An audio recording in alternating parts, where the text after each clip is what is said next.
धाकड़ खबर, बेखौफ जुबान, बेबाक अंदाज।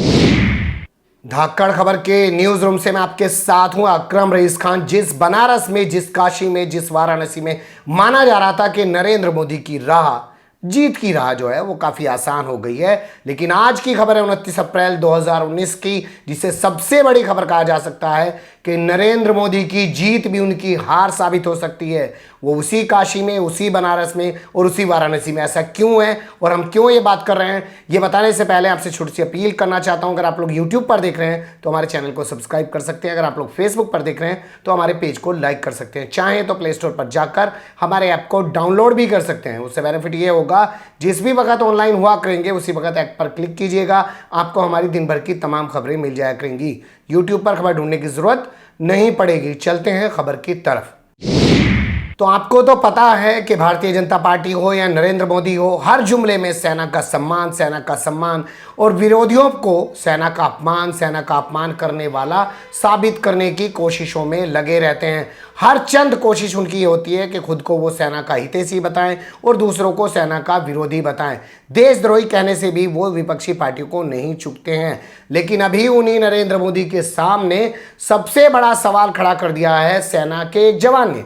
डायरेक्ट हम उसे सेना का एक जवान ना कहें तो पैरामिलिट्री फोर्सेस का तो जवान कह सकते हैं, पर हमारी नज़रों में तो हम देसी भाषा में बात करें, पश्चिम उत्तर प्रदेश से आते हैं, बागपत से आते हैं, तो हमारे यहाँ वो कहते हैं ना कि सारे सरदार एक जैसे दिखाई देते हैं, तो सारे पुलिस वाले एक जैसे दिखाई देते हैं। अब भैया मिलिट्री है या पैरामिलिट्री है, हमें तो सब जवान दिखाई देते हैं, चाहे पुलिस वाला हो, चाहे पैरामिलिट्री हो, चाहे वो मिलिट्री का हो। देश के लिए वो काम कर रहा है और वो सबसे बड़ा चौकीदार है।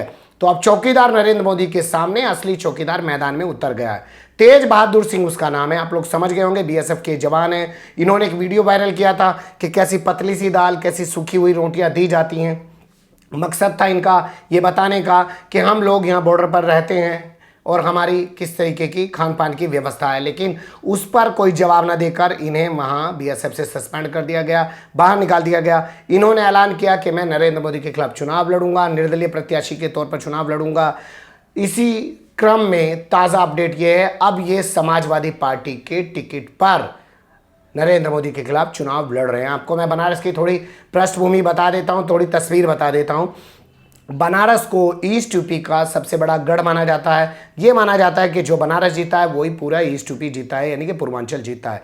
इसी सब के चलते कांग्रेस बार बार ये ऐलान कर रही थी कि वो यहाँ से प्रियंका गांधी को उतारेगी, और प्रियंका गांधी खुद भी कह रही थी कि मैं नरेंद्र मोदी के खिलाफ लड़ जाऊँ क्या। उन्होंने अयोध्या में भी ऐसा कुछ कहा था, अमेठी में भी ऐसा कुछ कहा था, लेकिन वो नहीं लड़ी। बाद में अजय राय को, जो 2014 में इनके प्रत्याशी यहाँ पे थे, उन्हीं को कांग्रेस ने मैदान में उतार दिया। जबकि महागठबंधन के, जिसे महागठबंधन का नाम दिया जा रहा, आरएलडी, बीएसपी और सपा के गठबंधन के मुताबिक ये सीट आई समाजवादी पार्टी के हिस्से में, और समाजवादी पार्टी ने यहाँ से शालिनी यादव को मैदान में उतार दिया और भाजपा ने वापस नरेंद्र मोदी को रिपीट किया है। नरेंद्र मोदी ने खुद यहाँ से चुनाव लड़ने का डिसीजन किया। उसके बाद ये कहा जाने लगा कि नरेंद्र मोदी की राह आसान हो गई है, प्रियंका अगर यहाँ से चुनाव लड़ती तो चुनाव काफ़ी महत्वपूर्ण होता, टकराव की स्थिति में होता, क्योंकि 2014 में यहाँ पे अरविंद केजरीवाल लड़े थे, उन्होंने खासी टक्कर दी थी और एहसास कराया था, मज़ा भी आया था लोगों को कि एक चुनाव है।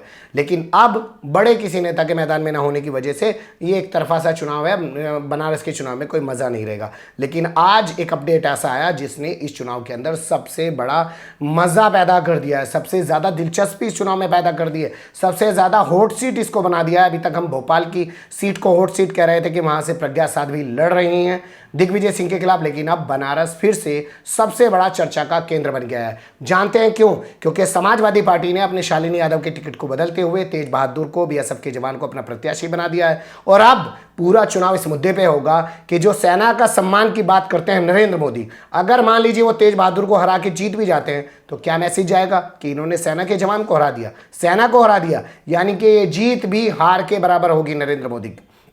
और अगर यहाँ से सेना के जवान जीत जाते हैं तो भी नरेंद्र मोदी की एक तरीके से हार तो होनी है, लेकिन वो भी बड़ी हार होगी कि देखो सेना सेना चिल्लाते थे, सेना के ही एक जवान ने इनकी चौकीदारी छीन ली है, इनसे प्रधानमंत्री का जो पद है हो सकता है इसके बाद वो अब कहीं और लड़ने की कोशिश करें, लेकिन अब वो समय भी नहीं बचा है क्योंकि 29 अप्रैल आखिरी तारीख थी, 19 मई को होने वाले चुनाव की नामांकन की, और अब कोई ऐसा मौका नहीं बचा है कि कहीं वो बचें। इसलिए भाजपा या नरेंद्र मोदी अगर इस सीट से जीतते हैं तो भी हारते हैं कि उन्होंने एक सेना के अधिकारी का अपमान किया, सेना का अपमान किया, उसको हराया, उसको जीतने नहीं दिया। और अगर हार जाते हैं तो भी उन्हें अपनी एक हार दिखाई देगी। वो खूब सेना सेना चिल्लाते थे और सेना सेना चिल्लाने के बाद सेना ने ही उनको हरा दिया। तो दोनों सूरतों में नरेंद्र मोदी की हार होने जा रही है। अब पता नहीं वो कौन सी हार स्वीकार करेंगे, जीत के हारने वाली हार या हार के हारने वाली हार, वो स्वीकार करेंगे। हम लोग नज़र बनाए रखेंगे। लेकिन चुनाव सबसे दिलचस्प हो चला है